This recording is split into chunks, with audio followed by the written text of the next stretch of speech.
What's up, guys? So today what I'm going to be doing is I'm going to be replacing the starter on the 2017 Icebear maddog 150. um, so far the only things I've really done to it, I switched out the running lights, the little bulbs. They're 194 light bulbs, and I switched them for 194 LED light bulbs. That way it's all LED up front. I did run into an issue though, where the stock headlight housing, the bulb itself snapped a tab. As you can see, there's like little tabs back in there. Well, there's none anymore, but I fixed it so the light bulb is held in until I figure out what I want to do. I'm thinking about either running an LED bar down here, just get rid of this, and then run an LED bar, or maybe just stick with these. I'm not sure 100% yet. But apparently that's a common problem, that the tabs snap off the inside of the housing, and then the light bulb literally just jiggles there, and like your lights all over the place. It sucks. But that was pretty easy to fix. So besides doing the LED light bulbs, fixing that, putting on the CNC anodized red 6-way adjustable levers, they're pretty cool. That's pretty much all I've done to it. I haven't touched anything in the engine, intake, exhaust, nothing like that. Same seat, tank, everything's still stock on it. I did just switch out the starter. I was gonna make a video on it, but I figure I'll do it in the reverse process, just showing you a quick way of how to take it apart, and then I'll actually show me putting it back together more than anything, and then basically just a reverse roll to take it off. So when you first start it, make sure you take this out. This is actually holding on vacuum lines. Get these guys back in here. So there's a double set of vacuum lines that are linked into another vacuum line, and this basically just guides it. It's like a guider.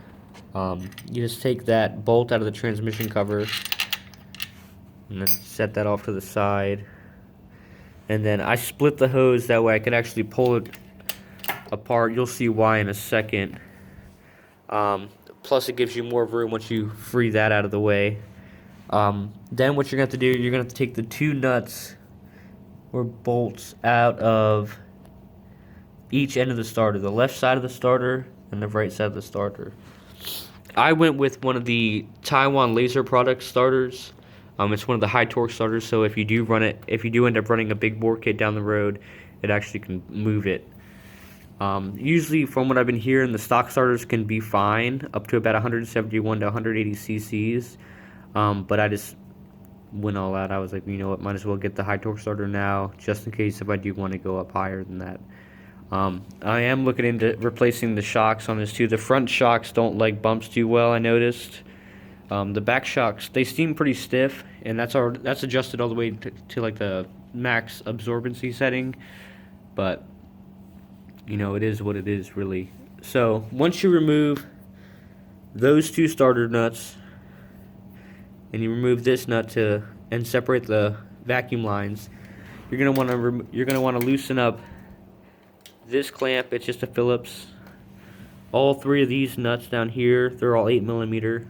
So you're gonna want to loosen this one up, and then there's one way back in here. The first one from this hose or tubing is gonna be a Phillips too. Basically, you just loosen them up, just pull it off, and then pull it off from there, and then you can just let it hang. That's where the vacuum line is. I was just letting this thing hang down. And then you have the starter. Now, with the starter, that's easy. Once those two nuts are out, you can just grab it and just suck it back. Once you pull it back, it'll basically release it from the O-ring. The O-ring basically seals it in there because oil does get on it. Then what you can do, you can just take it, pull it out. You know, you can see it's a little wet from the oil from the hole. And then there's two ways to go about doing this. You can either, one, take these two screws out and switch it out for another one whenever you get this to make it a little bit easier. If you remove this cover, underneath there's a Phillips too. That'll connect to the wire. That's the way I did it. That was probably one of the easier ways. Or you can go all the way out and find the wire and run all the way up to the wire, which I'm pretty sure it's back behind the battery box. And yeah, I wasn't going to go that route because I'm not following wires just to replace the starter when there's already a main lead right there. Maybe down the road I will, but as of right now, I don't need to do that yet. But yeah, so then once you have that wire attached, it's another Phillips. It's all pretty simple stuff. All Phillips and 8mm screws. Just take the starter, and it does look pretty good. I'll give it that.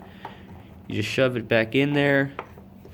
Just make sure you line your points back up. Make sure it's lined up over there, and then you just take it. Try to wiggle it back in there because it has teeth on it. So, and then once it's back in place, then all you have to do is worry about getting the screws back in there, and you're all set. And then basically it's going to be reverse order. So I'm going to go ahead. I'll go ahead and tighten the screws out on that first, and then I'll put the tubing in. So let me get the screw started in this and tighten down on each end, and then we'll go into the next one. All right? 1 second, guys. Okay, so now we got the 2 screws in for the starter, so that's not going anywhere. Now what we're gonna do is we'll basically we can do something easy. Let's see. We'll take this tubing here, on the tubing back, in the back there. So this is pretty difficult with one hand, by the way. So you basically take the tubing, and you shove it in there, and you take this one and shove it in there. I'm gonna do that, and we'll go on to the next one.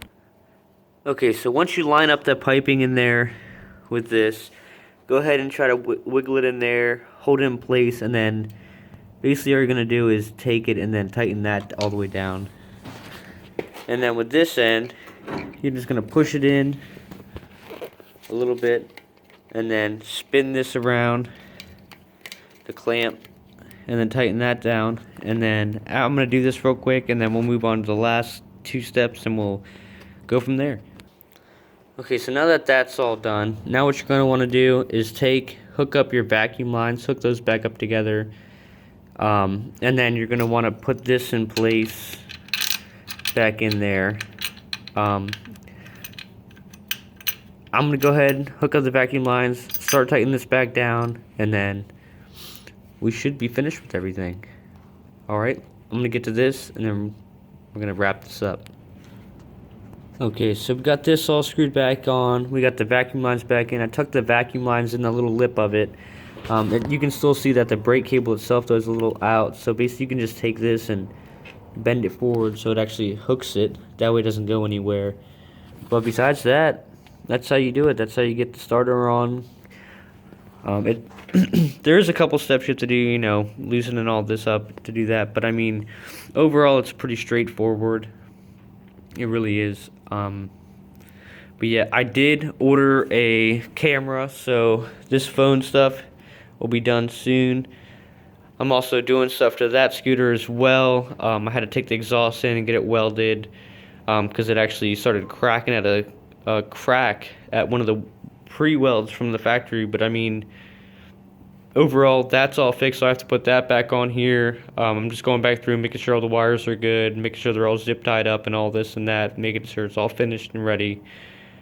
Because I'm probably gonna end up selling this one at the end of this week, but still gonna be doing stuff to this.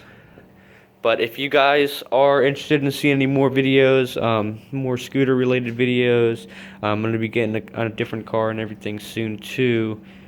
And then just more like daily vlogs and stuff. One of the cameras is a GoPro, so I'm gonna end up getting maybe like a camera mount for it. I still want to show you guys the foam cannon and all that good stuff. But for right now, that's it. That is how you change the starter on a 2017 Icebear maddog 150. You know how it is. If you like the video, go ahead and leave a like.